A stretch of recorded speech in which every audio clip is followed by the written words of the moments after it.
Greetings, everyone. Pete Pardo here from Sea of Tranquility. Welcome to another episode of the UK Connection, featuring, of course, my two good friends from the UK. The show's named after them. They're the stars of the show, Steven Reid and Simon Bray. What's happening, fellas? Yeah, it's all good here. All good. Yeah, How's I yourself? missed you You guys. good? It's been 2 weeks. I mean, I talk to you guys fairly often, but doing this, we now converse on Absolutely. email, we converse on Facebook Messenger, we converse on Zoom. It's like I feel like they live in my backyard here in the Hudson Valley, you know? It's like, but they're What, like, what Pete is saying in a very nice way is we are stalkers, basically. Everybody uh, turns. it's always a pleasure to talk with my two friends here. My two long time, God, it's crazy to think about that. We've been working together for so long, like so long. Long, It's like, long it'll time be now. 15 years before you know it, if it isn't already. I don't think it's quite that, but it's Don't like, think, don't, yeah, I don't think we're quite there, but we're not far away. yeah, not far away. So before we get into what'll probably be a hilarious discussion of really shitty album covers, Simon's going to start us off on a little thing we usually do at the beginning of every episode. And I'm a little thrown up because Simon's usually underneath my Zoom box and Steven's up top, but Simon's up top today, so it's throwing me off a little bit. But I got it right because I could have said Steven get us kickstarted because I'm used to looking down, but Simon's still going to carry us on here. So Simon, what are you drinking today? Thanks for asking. Did you notice that I didn't speak during the opening segment, so it went a bit smoother this time? Did you spot that? I Excellent. did. Okay. So it didn't. Excellent. Thank you. Thank you. And today I'm going to speak in received pronunciation for the rest of the show. So here we go. Spiffing, splendid, marvelous. Oh, Okay. super. Tremendous, absolutely great. Right. So I am trying to work my way through the gifts that my now former work colleagues gave me for my birthday, which was last October. So as you can see, it's going really well, really quickly. And ergo, I've got an Erdinger Dunkel. Yeah, give it for me. Ooh, nice. Woo, Oh, nice. I know, woo, Good which dunkel is always welcome. I've already had in my life and rated it at 3.5. So no need to do the rating. I know that I like it. And if it's a 3.5, it's kind of like I don't know. It's kind of like the how can I describe it in musical terms? It's the hmm, I'll get back to you on that one because Okay. mine's going to blank. You know when you're reviewing shit and you think it's all right, 3.5. Yeah, 3.5 to me means if you like this kind of thing, Yes, exactly, then you should probably exactly. check it out. 3.5 means very solid. Yeah, I Solid. would say Good. so. Yeah. And if It's that, like and if it's that's, if it's, that's your it's like the soul, then it's a second Asia pure. album, you know what I mean? Something like that. Oh, some people really like that one, but yeah, yes, nice and solid, pretty good. And also, I've poured it, and it's just not looking good, so you're not going to get to see it in the immediate future. Ah, okay. It's You got can to see the set. bottle one more time because that is a super sexy bottle, isn't it? That is, yes, that is. Yeah. Now it looks like an ice cream. So you've got a Coke float, do you? Yes, There you go. more float than Coke.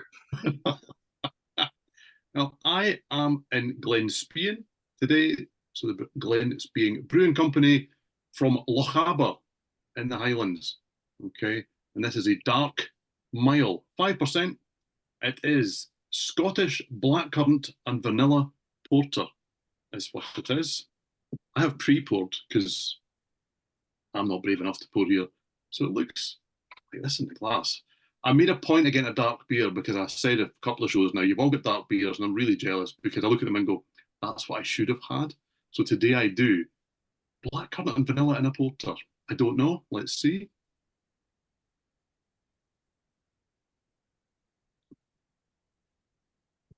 Oh, okay. At the start, I would just go, it's just a porter. And I mean that in a good way. I like a porter an awful lot. You do kind of get blackcurrant at the end of it. Yeah. Don't know if I want to now, to be honest with you. Because you kind of think, that's a really nice porter. Then you go, but what's that? It's not unpleasant. I don't know if I would rush out and get it again. It's a 3.25. I like it. I'm going to enjoy this. If I see it sitting on a shelf again, I'll probably buy the one next to it. I'd try something else from the brewery and see how that was because it's good. It's not going to be in your end of year rankings then. No, it's not going to be. It might land about kind of in about that sort of number 58, which means it's not in the top 20. So it just kind of landed where it fell. In 10 years' time, you forgot you ever heard of it. Absolutely, I'll probably buy it again. I understand. Yes. And go, oh, look, we've done these things before, haven't we? Yes.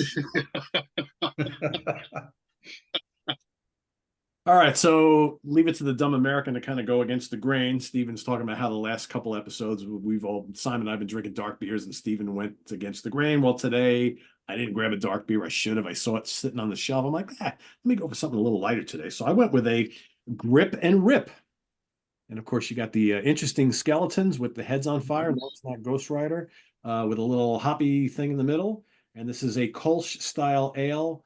And this is from the Source Brewing Company. The Source is a farmhouse brewery located in somewhere in New Jersey, Colts Neck, New Jersey. And this is also a collaboration with Low Life Bowl Club. Don't know what that means. And this is what it looks like. It is a crisp, I have it in my Harpoon glass here, a crisp and clear Kolsch style ale. It's really good. It's just a good, slightly on the sweet side Kolsch. Very crisp, very refreshing. This would be a great summer beer, spring summer beer. Yeah, this is really good. And you can tell I can always tell, I don't know if you guys have farmhouse breweries by you. That's kind of become like a big thing around here.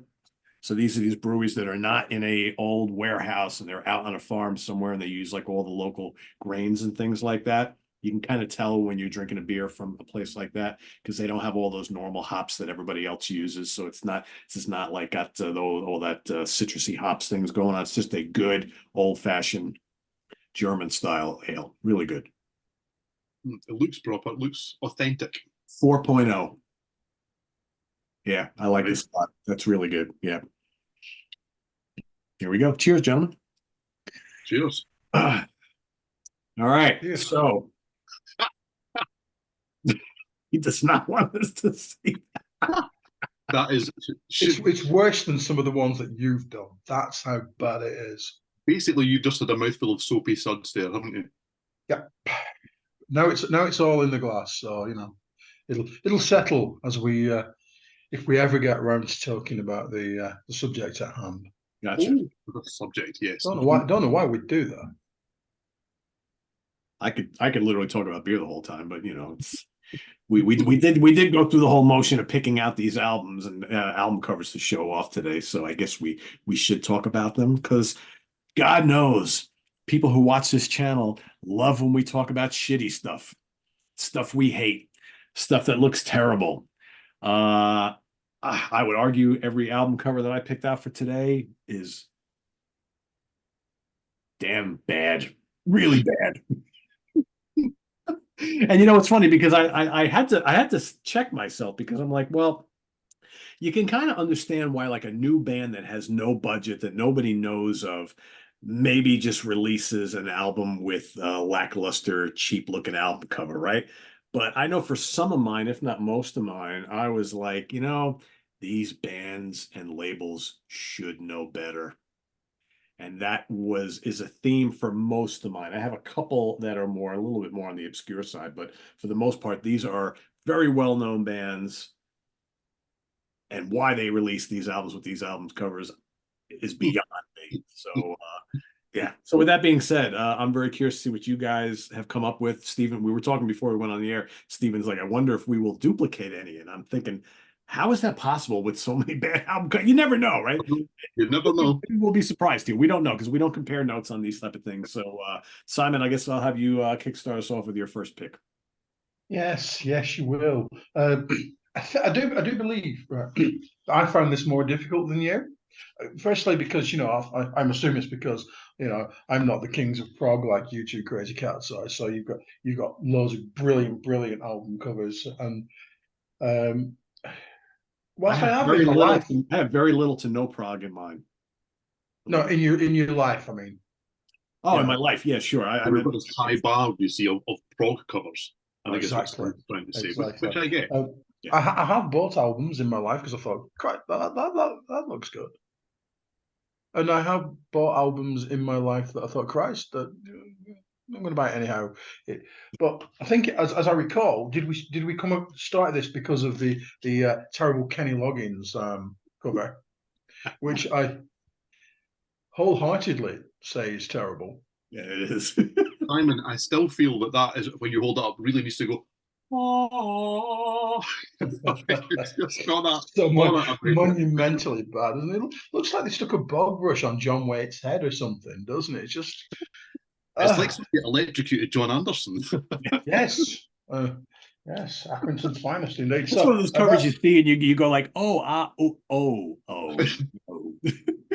so I've also tried not to do albums where the cover is vaguely indicative of whether or not it's really any good, because we do have albums that we know are shit, but we love them anyhow. They're coming up, aren't they? So I've tried to stay away from those because some of those got pretty ropey colours. But in the true spirit of any Loggins, I completely forgot that I'd got this album, mainly because it's so utterly bland. A bit like the cover. I'm gonna check it out a bit, sleeve. I'm gonna be sleeving Stephen later. See what I did there, Stephen? Yes, indeed. Well, just I mean, this man is a big star. He's a really big star. He is Michael McDonald, and this is Take It to the Heart. And he's well, whoa, just like okay, you are Michael McDonald, but Which you can barely see as it is, right? Because the it's type is really like same the color. typeset's just so bleh. And then Is it and all the at picture of Moore Beatty? Andrea Bocelli on the cover. I don't know why that's there. But, it's just Jesus Christ. I mean, this man when this came out was a really big star, wasn't he? You think, woohoo! And it actually is indicative of the record, which I could not name any of these songs. Well, I could name them because I could read them if you want, but I can't remember them. You know, and I know I only bought it for a tiny amount in the charity shop, but God, and you think the front cover is bland. Oh yeah, look at that. What a waste of real estate, right? I mean, God. Just no, just don't understand why you put that out, because it's just middle-aged man staring at things. Ugh, Yes. shit on. He doesn't even have feet. Yes, Stephen. It's also got my pet hate. It's got What? no capital letters in his name. Yes. Don't do that. Whoever Really did that disrespect should be executed. Yes. The UK connection are very much on the same page there. As always, Stephen, I think you'll find, yeah? As always. Lack of capitals and spelling the word Y-O-U with an as far as I'm concerned, people must die. So, yeah, that's my first. How many am I doing in one go? What's the plan? Just doing one and going round. Yeah. Okay, Yeah. that's my first. I do also like the fact that it actually looks like an outtake from ELP's Love Beach. It really does. It's like, yeah, it looks like the photographer still had a shot left, so some guy just wandered through and he went, "That'll do." Oh, look, it's Michael McDonald loud. Yeah. All right, Mike. Keep Oh, going. the dog's dead. You know, just what the fuck? Just really, what is that? Just don't know. No, sorry, it's just terrible. Okay. Sorry. It's your turn. Right. Well, I'm gonna start with honourable mentions, and the only honourable mention is because I've mentioned these on shows before. Okay, so I discounted these, but I really do hate Bananas by Deep Purple. Okay, there you go. I just have no time for this. I mean, this is as established a band as you will find anywhere in the whole world ever at any point. Okay, I really, really, really, really dislike Shades of a Blue Orphanage by Thin Lizzy. I mean, this is actually something that keeps you away from this album. It has nothing going for it at all. This does not look like a fun time, does it? It does not look like a fun time. And I mentioned this on a similar-ish show on In the Prog Scene. Now, apologies to Majestic, because they are an independent band, kind of doing things all on their own. But this is Voz, the album, and there's some bizarre mage nose eyes thing happening here? Yeah. I mean, I have no idea, but it's quite scary. It's really, it's very Is it a guy unsettling. holding large marbles? Is it some kind of weird half I face mean, type? Yeah, he's got a nose cape. yeah. It's I think that's genuine genius. It just really is. Isn't it? Absolutely, yes. It Absolutely. looks like one of those guys that walk around that's got an XL bully off its lead, doesn't it? I'm dickhead. Look at me. Looks like one Yes, of because them. they too have clothes made of their face. It's Yeah. just the strangest idea. I mean, you the know why back. you know why Simon is onto something, that it's genius, because how much time have we spent talking about this on this channel, Yeah. because it is so bizarre, right?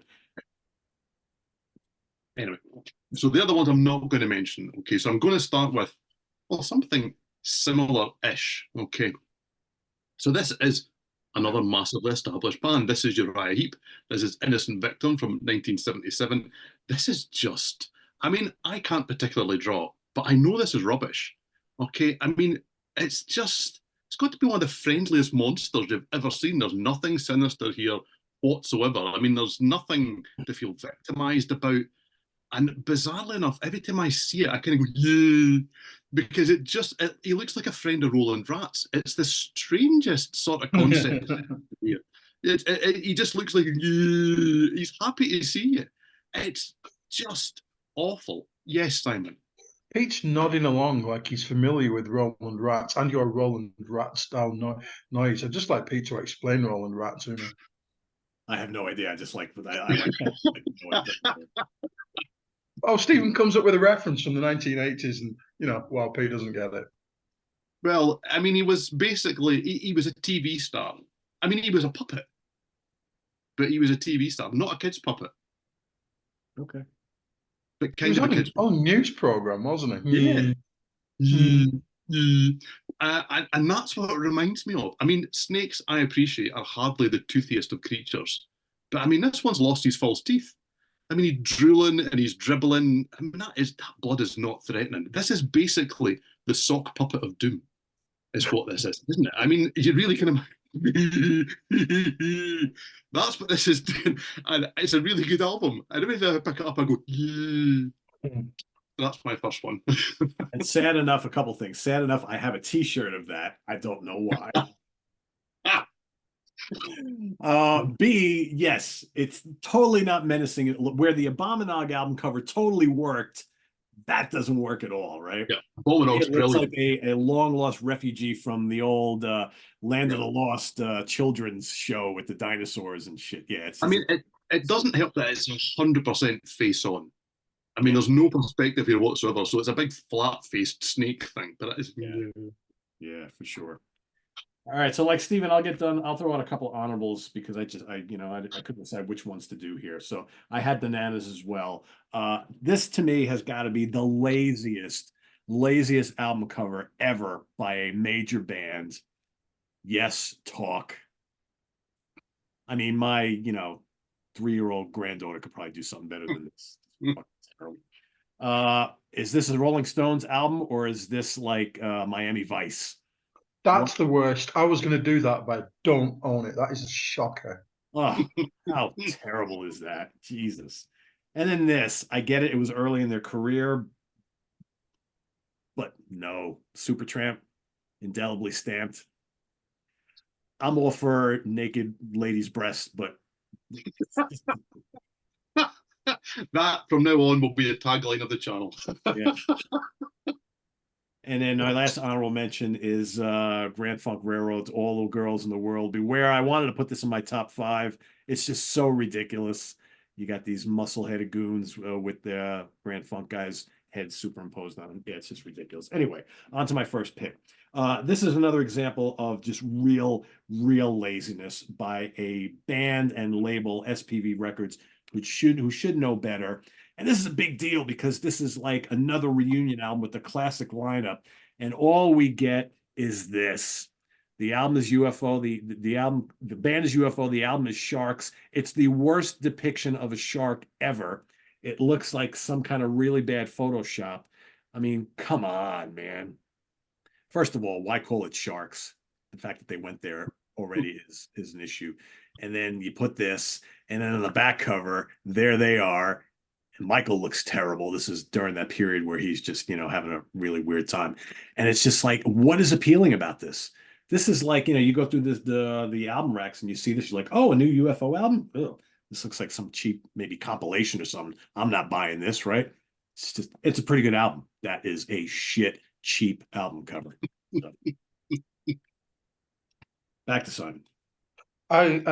Rest assured, SPV will be getting a good mention quite shortly, because I think it's fair to say they've got form. Do they not? Yeah, I think it is fair to say that. Also, UFO. I nearly went with Forsyth. Just think, with if you are Captain Hindsight, you look at that one and go. Yes, I mean, nearly in my honourable mentions was Scorpions. Yes, we all know which album we're talking about. Yeah, Scorpions. Yeah, exactly. You can't do that with that. I wouldn't want to. So, no. Anyway, I would like to reserve some ire, in particular for again. I think all the bands I've got and artists actually are all name artists. What? Yeah, come on. Yeah, that's real cheap looking. What even is it? How does it what does it adrenalize? How does it adrenalize? What? It's an eye, and it's one of these. What's the thing you put your hand on, and the electricity is attracted by your hand? What's that called? Magic? No. You know the thing I mean. You know what I mean. Somebody knows what I mean. Somebody knows what I mean. Somebody knows what I mean. Okay, right. How does that tell us that we're adrenalizing? What even is adrenalizing? What? I'm just. Well, come on now, Simon. You know better than that. Are you talking about static electricity? Is that what you're talking about? Yes. You put the hand on the hair. Yeah. All right. Static electricity. It's gone to the hair, hasn't it, as well? Certainly, Joe's hair really gone to it.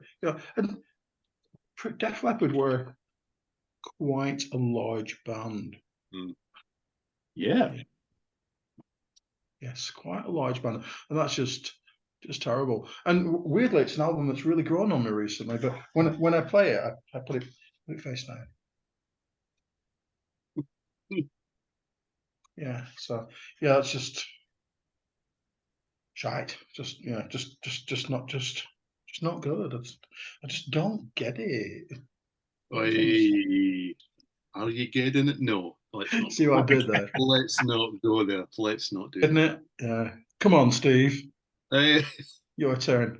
Oh, yeah, actually, it's your turn. Okay. Right.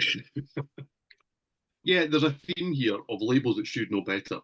I mean, I could have chosen from I don't know how many kind of power metal bands or melodic rock bands, because they have formed too in the modern era. But really, there are lots and lots of cookie cutter sleeves that are uninspired. They're not all necessarily rubbish. They just all look the same. This one, however, is rubbish. Okay, this is Enough's Enough with Brainwashed Generation, and this came through Frontiers. I mean, just look at this thing, people. I get the message. The message is that the kids are all on their phones and all. This looks like the sort of information poster you would find in the waiting room at a hospital. So you're sitting there for 3.5 weeks because everyone's waiting for their appointment, and you look at all these posters that basically just go. And that's what this is. It's like some bizarre collage that your child might bring home from school. Yeah. And that reminds me of something else, which I'm going to go pull right now. I'm glad you. And, it's the sort of thing they bring home and you would go, oh, that's nice. And then you would lose it in the bin. I mean, that's harsh. I mean, you wouldn't put it up on the wall behind the door. Well, I might put it up on the wall and it might accidentally slip down into the bin, because these things can happen. But I mean, they've even got their own kind of Peace logo thing hanging off the tree. What? I mean, it's really. I mean, I know by this stage you can argue whether they're really Enough's Enough or not at this stage, because there's one guy left and all this sort of stuff. It's not a terrible album, but that just screams of we don't care, doesn't it? Really, it's awful. But there you go. All right. This next one is actually a very good album, and it's on Reprise Records. But man, if I was old enough when this album came out and Into the Band, and I saw this sitting in the record store racks, I might have just taken a quick detour from it. The only reason, I own it because I have everything by the band and I do like the album. But man, Fleetwood Mac, Heroes Are Hard to Find is hard to look at. Do we really want to see a 95% naked Mick Fleetwood looking all sorts of skeletal and sickly on the front, and a naked little child in front of him? It's just why a record label would have put yes, we're going to go with that to this album cover. I don't know.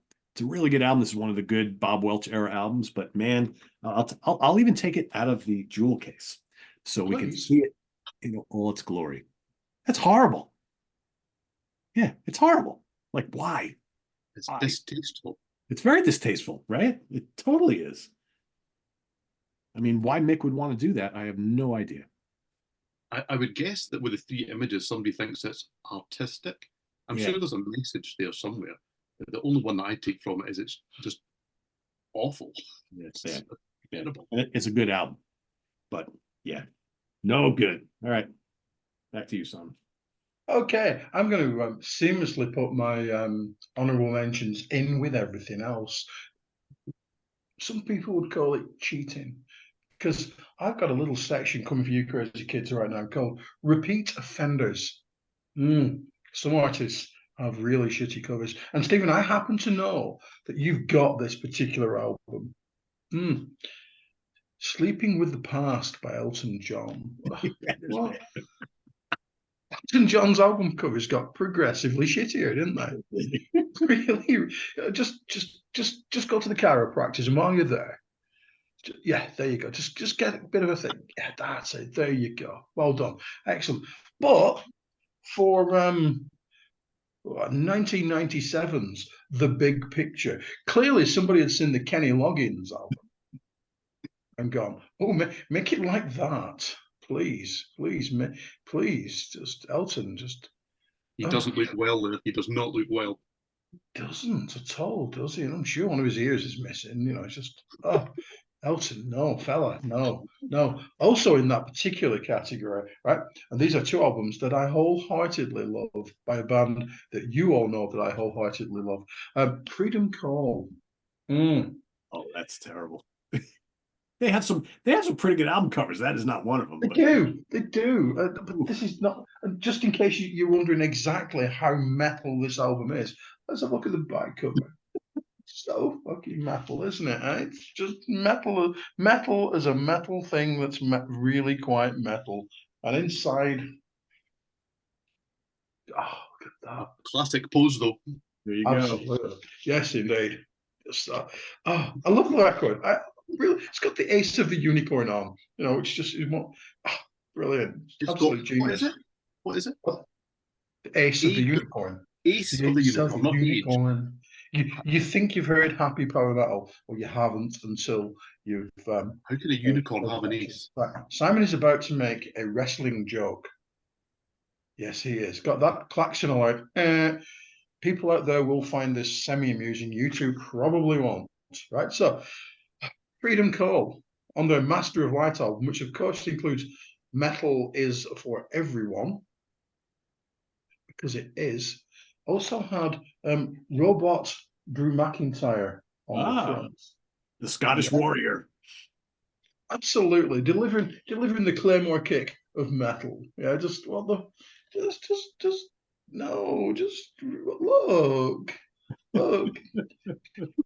So many of these SPV albums that you think, yes, they've got some software. They're going to use it on absolutely everything. Yeah. There'll be another one coming up shortly, but just look. Guess what though? In the middle. Oh yeah. Oh geez. There you go. And like I say, I don't think I'm seeing any correlation. I mean, between whether or not the music's terrible and the cover's terrible. Now, some people don't like Happy Cheesy Power Metal. You know that your Uncle Simon does. So some people might think terrible record, terrible cover. But there are records that genuinely make me happy. And because all my records are upstairs, you know, I always feel a bit furtive pulling them out, thinking, will anybody see that I own this? And then I realize I'm about to probably show 10,000 people that my name's Simon and I like Manowar. Yeah. There you go.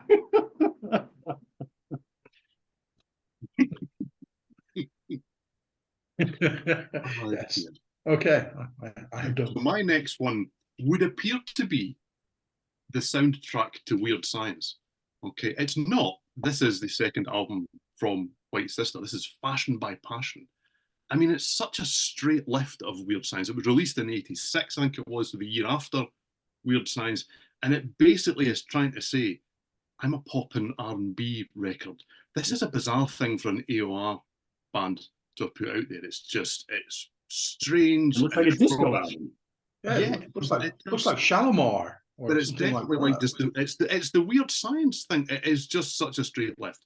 This in itself is terrible. But what I really, really think is fantastic is they thought that this cover was good enough to actually take some of the elements from, because they've got this kind of swirly nonsense on the go that they then lifted onto this one, because this one's just phenomenal. And I like a band with a logo. I mean, what is this all about? But look at the get up. I mean, absolutely look at the get up here. I mean, they actually thought that this was the look that would sell this band. I mean, it's looked like, I mean, they've had a night out with like Lizzie from This Morning, whatever it was called, and the Green Goddess. This is like a fitness class from the 80s that's happening here. Look, we can't color coordinate. That would be crazy because we're too cool for that kind of stuff. But look at the faces. They think they look mean. It looks like Sweet meets Anthrax or something weird. It's just bizarre. It's just the strangest thing. It actually looks like your mum's book group have turned up. It's just the strangest thing. And so, I mean, as a double whammy, these are just absolutely terrible. They thought this one was good enough to come and take elements, the little swirls and all this kind of strange stuff. But they thought this was the look that would take them to superstardom. I mean, this has got Greg Gioffria, part of the production team. This is brilliant, by the way. This is a great album. This one's not bad. This is great. Don't be put off. Look at them. It's so bad. Even by 80s standards, that's so bad. Terrible. But at least they look mean and moody on the back. Look there you go. And moody. And a headband. And you gotta have the headband, right? It's the 80s. Drummer's gotta have the headband, right? He's got to hold his sticks with the headband, right? So yes, I'm the drummer. Keep all this in so you're not getting tangled. I've never even heard that band before. It's like, oh, really good. You really like them. They make them up at a later date. There you go. Good. I will be happy to dive into them if that happens. So very cool.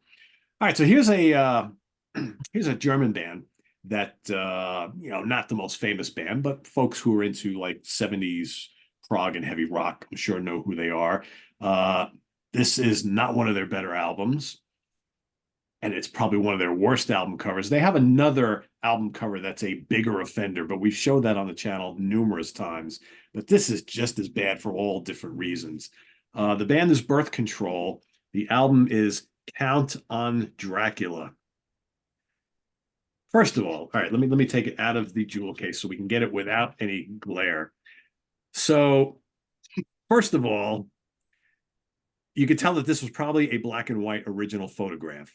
You can tell that Mommy didn't originally have these very bad vampire teeth. You could tell that the child probably wasn't a redhead, and he looks like he's got lipstick on here. But the album is called Count on Dracula. Is there anything scary about this at all? I mean, the kid looks like, oh, Mommy, you grew fangs. And she's like, oh, hello, time to feed, right? But she's not Dracula. Last time I checked, Dracula was a man. I don't know what's going on with this. What is it supposed to be? Is this a joke? The music is kind of bad, so maybe it was supposed to be a joke. I don't know. Maybe people were supposed to see this album cover and say, oh, Maybe birth control is doing a little something different here. I don't know. It's an awful, awful, cheap looking album cover that I don't. Again, how do record labels get by with this? I really don't know. So terrible, awful, awful, awful in a different way than Hoodoo Man is, because Hoodoo Man is pretty awful itself. But we've talked about that one before. So back to Simon. Okay, my next one, and we're once again going to the Steam Hammer / SPV stable. This would be part of the, oh my God, this band used to have such great covers, and now they don't. It's also a strong contender for worst live album of all time, in my opinion, because that's, what I think. Do you remember when Molly Hatchet had great album covers? Yes. Remember that, don't you? Good old Frank Frazetta. You remember that, don't you? Yes, indeed. Well, their last live album, one of the 336 live albums that they've released, this one was from 2019. I mean, I'm on board kind of because it's a triple album, but this is Battleground, and this has been made by the kid on day release. It's just the lines are so sharp and everything's just so nice. I mean, Jesus Christ, does that look like a battleground? Really? Does it? Does it look like a sad kind of orky kind of character? Is it just? Oh, look, he's. I will say the orc borrowed Gene Simmons' bass for that album cover. It looks like. Yeah, just so, and you've got the Battlers from Star Trek as well. It's just so full of ideas that have been stolen from everywhere. And when you look at their older albums, they've got all the people in the background that have been slain and stuff like that. This one just got nothing because it cost £8.21 or something like that. It's just such a massive disappointment. When you go back and sometimes, when you're feeling particularly sad and lonely and you're the only person in the house, you sit there and think, when you're listening to the Hatchet upstairs, you think, oh God, that's such a cool album cover. I'm just going to sit and stare at that because, it's big and it's not a deep CD shape. But this one you think, okay, I'll put it on. There you go. Simon, was that before or after they decided to become a one guitar band? Yeah, let's just have a look at the band member, shall we? Because I'm fairly confident that he lists his pedal effects as a band member. Absolutely certain. I haven't put it out and had a look recently, but I'm fairly confident that is the case. Yeah. Lead slide guitar and backing vocals, and then further down, because I actually had to ask one of my guitar playing friends what a something is. I'll get back to you at some point, but yeah. The rest of the thing's pretty good. Kind of reminds of Double Trouble. Yeah. The rest of it's fairly okay, but I mean, Bobby's a fine guitar player, and he's been manning the ship for that band for so long. But Molly Hatchet has got to be a 2 or 3 guitar band at all times. You can't just have him doing everything. I'm sorry. If you're going to play all those classic Molly Hatchet songs, they've all got the double, triple guitar attack and all those harmonies and things. Come on, man. Don't be lazy. I know it costs a lot of money to go tour Germany, but yeah, that I'm not. Costs a lot of money to go on tour anywhere these days, doesn't it? But yeah, true. Isn't the point that they have 3 guitars? Yeah. Not even 2, 3. 3 is the optimum amount of guitars. Yeah, absolutely. Yeah, absolutely. I know it's a couple less mouths to feed, but pay, but still, man, you got to do those songs justice, man. Got to have 2 or 3 guitar players at minimum. Justice. I see what you did. The Justice album still hasn't walked back upstairs from when I showed it. A few weeks ago either. So yeah. Anyhow, there you go. So I appreciate that money is tight in all respects, but they used to have such great album covers. Yeah. And still got a great logo though. The logo's still good. The logo is always good. Yeah. Oh yeah. Yeah. The logo is always good. Yeah. So my next one, it comes with a quandary. Okay. So if you're a mega famous and successful musician from a band that splits up, you have to ask yourself the question, if you're going to put a solo album out, how do you sell yourself? what new angle do you have? You don't have the other guys round about you. You don't have that kind of memorable thing that's happening. Well, in the case of Andy Summers from the Police, you decide to stare at a fish. That's what you decide to do. Okay, because that obviously, I have no, what does that do? I think it makes you a pretentious wank, is what that does. Okay, and that is just the strangest way to sell what was his first solo album after the Police. This is 1987. This came out through MCA. It's called XYZ. That's a lot of letters. And it is called XYZ or XYZ because, and I'm quoting from a few sources on the internet, so I hope I'm correct here, those are the middle names of his children. Okay, so yeah, we stare at a fish. I just don't really have much more to say than that. I mean, there's some fruit on a plate as well, to be fair. We don't just stare at a fish. We've had some fruit on a plate, but basically we stare at a fish. That's what we do. And he sings on this album. Don't do that, Andy. Please don't. To be fair, he pretty much didn't ever again, because I think he heard it and went, oh, but it's really bad. And in fact, to be fair, the fish is better than he's singing. But why is he staring at a fish? I just have no idea what this is all about. I mean, somebody somewhere will tell me that there's a deep, meaningful message about feeding whatever it may be and all this. Listen, if the artist himself is looking bored and completely perplexed on the album cover, what's that supposed to do for us? How are we supposed to feel about this then? I mean, he's looking at that kind of going, why is the fish here? Yeah, like there's some deep meaning in the fish being on the table and not on his plate, cooked alongside the food, right? I think he's thinking one day you'll go on to front a neo prog band. That could very well be. I mean, to be fair, the fish looks more invested in this than he does. Yeah. Doesn't it? It's kind of going, hey, this is my moment. He's going, oh, this was my moment. It's just really, that's awful. Really, really bad. All right. I'm going to, kind of like Simon did earlier, I'm going to give you a 2-for-1 on this one because both of these album covers are like legendary bad. And I like so many Hypnosis album covers. I really do, because I thought they were always kind of vague and just, different and whatever. These, however, I don't really know what to call them. So this is a band, this is a pre-Uriah Heep band, features Lee Kerslake and Ken Hensley.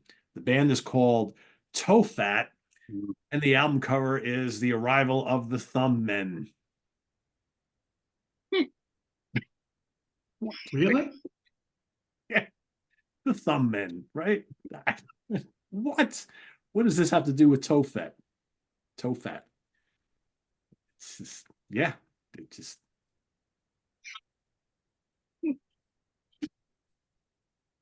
If that isn't bad enough, on their second album, we have this.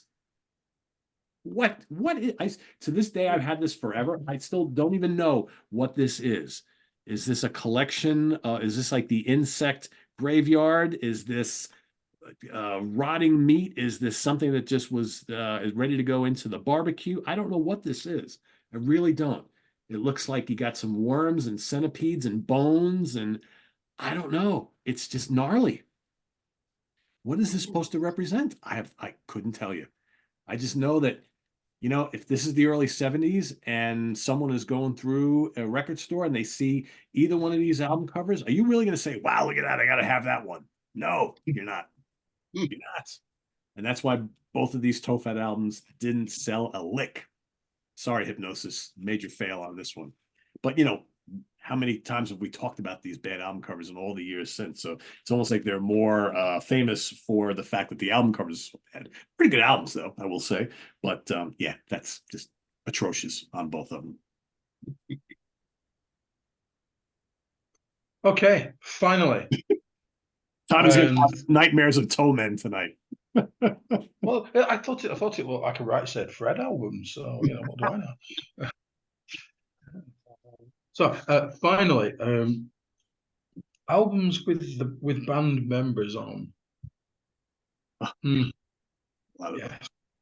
and at least one of these albums is like really important to the act. And I think it, you guys have recorded it quite well for a said act, but oh God, no. Steven's not gonna be happy about that one. Steven's a man of taste. Steven knows which are the good Kiss covers. Am I right? Yes, Steven.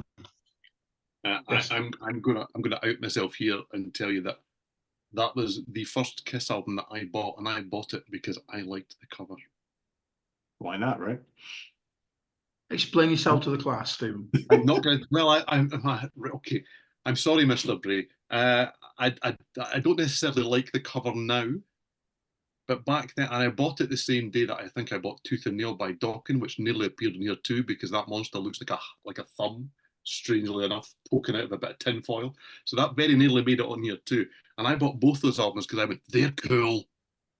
I mean, you have to assume that somewhere they've got a stylist.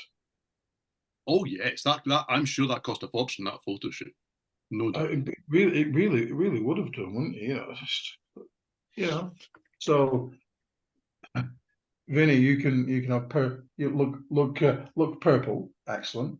Eric, look moody. Gene, be a dick, and Paul, look as camp as a camp thing. It's really rather camp, and look like you're all actually in the same band. Apart from the hair, it just doesn't seem like they're in the same band to me. And what an important album this was for them. Mm-hmm. Yeah, and it's a great album, in my humble opinion. Yes, absolutely. But it just goes to show, does it not? That for me, certainly, the cover just wow. I think it's a better album cover than Asylum, to be quite honest. That's pretty rich. There are some terrible covers in the Kiss catalog, but yeah. I think it's better than Animalize as well, because that's basically just a shot. That's terrible too. Yeah. It's also better than Hot in the Shade, but the theme for this one is band members on the cover, and this is an album that I love with every facet of my being. But the album is actually not called Geography Teachers Take the Sixth Form to Morecambe Pier for the Day. This is Barclay James Harvest. That is a great album. That is a great album. Yeah. So we'll look over in that direction, and I'll stay. And Simon, it's such an outlier too, because all their album covers early on are so cool, and then you get that. It's like, what were they thinking? Yeah, the people are going to be, in a sense, looking through the rack and thinking, look at those sexy dudes, right? Yeah. Does it say, kind of proggy orchestral kind of stuff, or does it just say, again, we've all just met? Let's just take a group photo in case we never meet each other again. And it's such a fucking great record. Yeah. It's got Child of the Universe on it. Tremendous. Love it. No boys. It's a lovely record. But just come on, lads. At least to me, Simon, it says tonight, Matthew, I'm going to be Led Zeppelin. Yeah. Exactly. Yeah. Musically artistic albums like that should have a album cover that kind of helps portray that. And all their other albums around that time period do that. That's why it's almost like every time I talk about that Barclay James Harvest album, which it's usually either my favorite or my number two, I just look at that cover and I'm like, oh man, you look at all the other ones and I'm like, what happened here? Because there's some great legendary songs on there from this band, right? Yeah, it's epic fail. Yes. Interesting you saying about Lick It Up. Do you think, did they have a stylist? I think the answer to that has to be yes. Yeah. Because they didn't look like that at any other point, even during that era. You go look at the single video for Lick It Up. Vinnie Vincent's hair's flat. He's got long, flat hair, which he suits much better. And I mean, Eric Carr, to be fair, was 3'2" or whatever he was. One of my favourite drummers of all time, by the way. So I'm not having to go at Eric Carr. But I mean, his hair was made up to like here somewhere. So because the rest of the band are tall, so he's obviously standing on a box and he's got a booth on. Do you know? So somebody somewhere styled that band almost to death at that point, and that's part of the problem. But there you go. Yeah. Yeah, it's a terrible cover though, and I bought it because I liked it. Okay. I just bought it because it was Kiss, right? Like, well, yeah, I bought it because I liked it. Whatever. So to be fair, a lot of bad covers you can kind of tell when a band are down on their luck. Okay. And you could argue that this band never got the breaks. They never got the recognition, and they were always kind of down on their luck. But when I stumbled across this, okay, this is Born in America by Riot in a second-hand store, however many years ago. I presumed this was a bootleg. I presumed this was going to be a live show. Born in America, you think it's a live show in America, because this is just terrible. By this stage, they were on an independent label in North America, excuse me, called Quality. Okay. And they were on ZYX in Europe. And you can tell that because this thing here, which is not a sticker, is actually the label's logo. It's almost the same size as the band's logo. That's The terrible. only thing that they've got right here is that the logo is big and it's in the middle. So when you're going through the racks, you will see that this is Riot. That's why I stopped. Okay. But we all know about, is it Tior or Tior, however you pronounce it, the strange kind of sumo wrestling seal head thing. Okay. I mean, it's never been the best logo or the best mascot. Everybody knows I like a mascot and I like continuity from album to album. And Riot have stuck with this, more or less. They ditched it at a certain point, but more or less throughout the whole career. It's never been a great mascot, but at certain times it can look at least kind of bizarre. You still know it's Riot when you see that album cover, right? And you see that. Just look at this thing. This is just the strangest thing. What it reminds me of, and it's been one of the reasons I can't take it seriously, is it reminds me of this guy. Okay, that's exactly what it reminds me of. This is a Gamorrean guard. He's a Palatoy Star Wars toy. Look, that's what's happening here. Every time I see this, I just think it's just so bad. I mean, in Japan, they chose to go with a different cover, which is no great surprise. And it's been reissued a few times. I think there are 3 different covers out there for this that are not this one.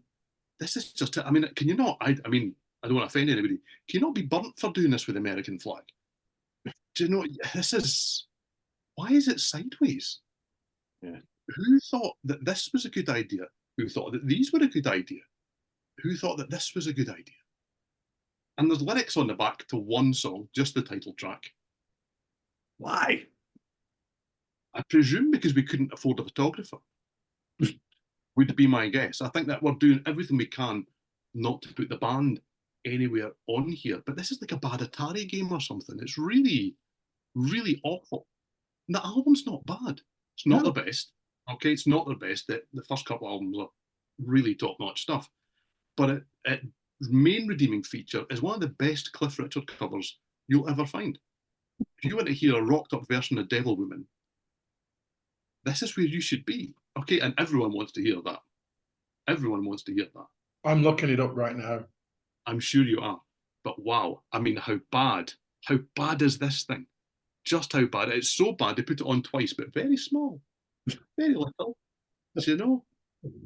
I mean, it's a shame, really, because I would imagine they had no artistic say in this whatsoever.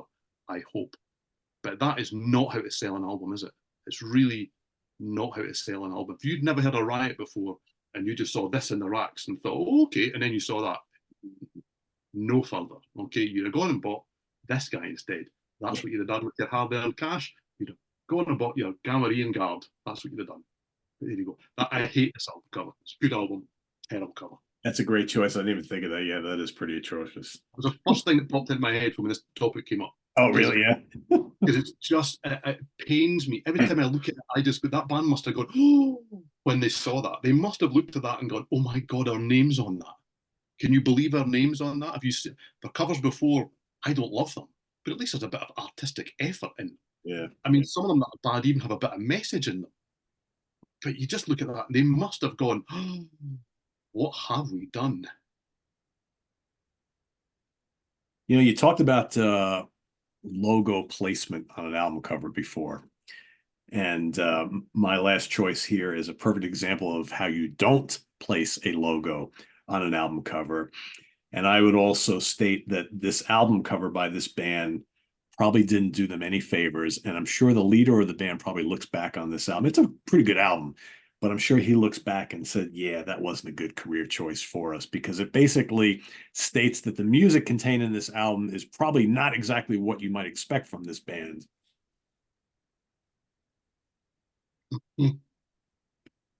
First of all, this is just ridiculous.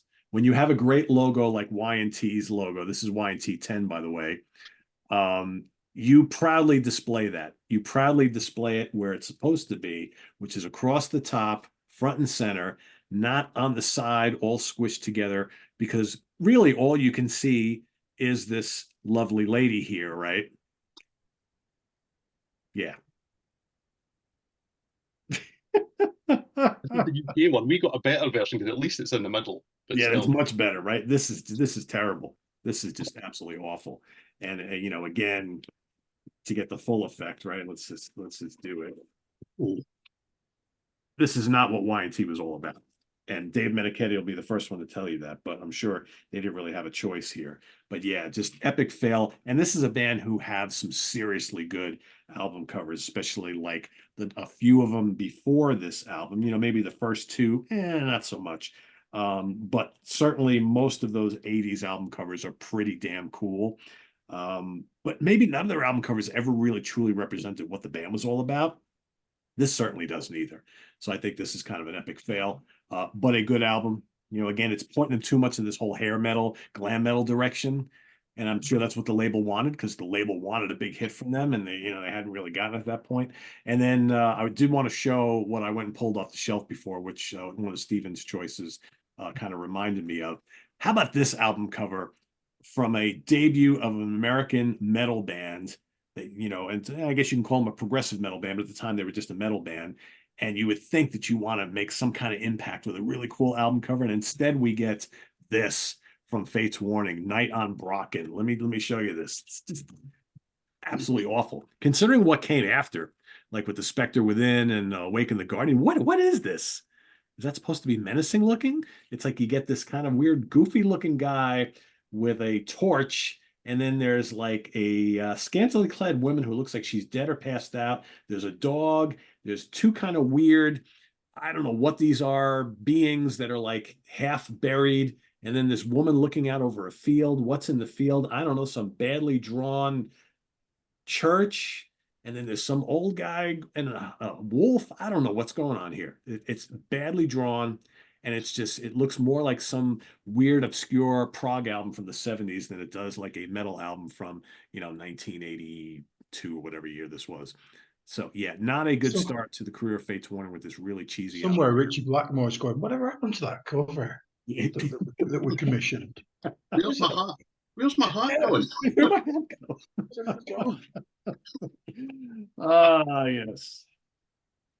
Let me tell you, I could easily do a part 2 of this episode, because there's so many other ones. Yeah, we got some good ones. And what's really cool, I think we touched on a lot of albums that we haven't done on the channel in prior bad album cover shows, which is really cool. So I try very hard to choose stuff that I think we haven't talked about to death, because there's some that are, like no Love Beach today, because I think we've already shot that one enough times on the channel over the years. But that's another really, really epic bad one too. But yeah, it's too easy to do things like Born Again, isn't it?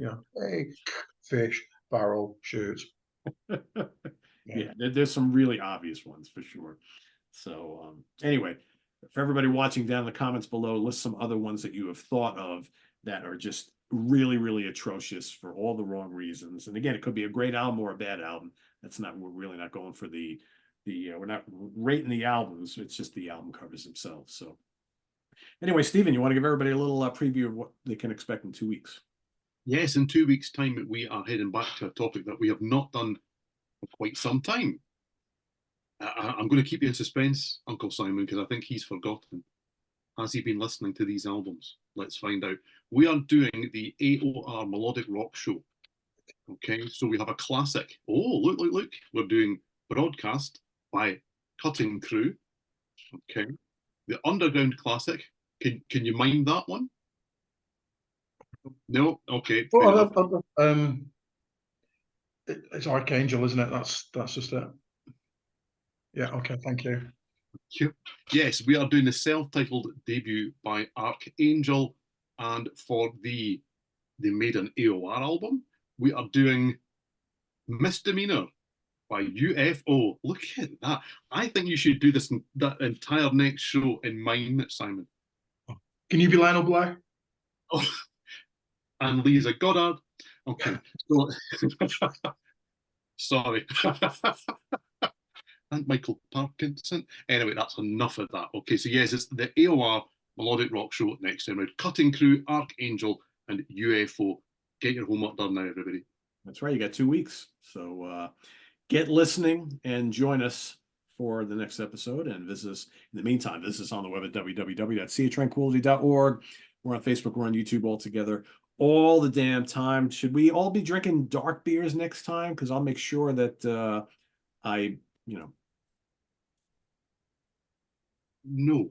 No.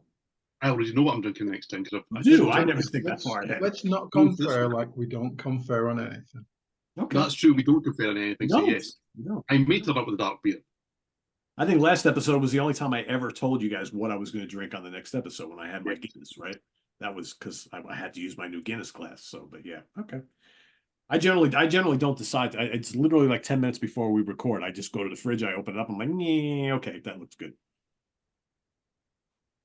I'm trying to find different things, so I genuinely go shopping for the show. I have one really, really good one in my fridge that I really want to drink on the show, but I don't think it's going to last 2 weeks. It'll be gone.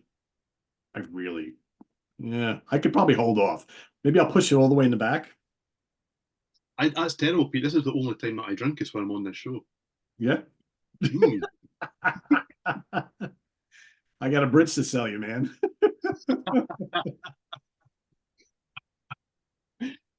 Anyway, thanks for watching, everybody. Shitty album cover day. We'll revisit something similar to this about album covers in the not too distant future. But we've got a loaded schedule for you guys over the next couple of months. Steven has done a great job of putting together all of our shows. So we got lots of variety. You know, every week, every other week, we're switching topics. And yes. With the inspirational help of Uncle Simon, of course. He's what was it you classed yourself the other day, Simon? The human content generator. Yes, that's right. The human content generator? He's the HCG. I like that. I give him the bullets, he fires them. Then he gets elevated to management. That's how it works, isn't it? That's the world through and through. That's what Stalin did, isn't it? Yeah. You come up with ideas, I make a list, I get the credit. There you are. There you go. And I would think that in a few weeks' time, maybe in a month, maybe less, we will have to give some brief thoughts on the new Judas Priest album when it comes out from this trio, right? I think that's probably got to happen at some point, right? I think that's a good idea. Yeah, I think so.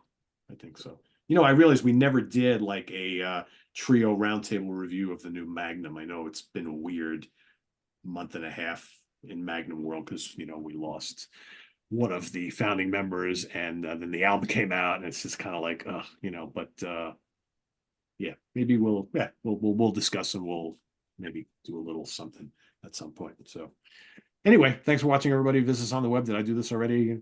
See you trying today. Anyway, tune in 2 weeks for the UK connection. Thanks for watching, everybody. For Simon Bray and Steven Reid, I am Pete Pardo.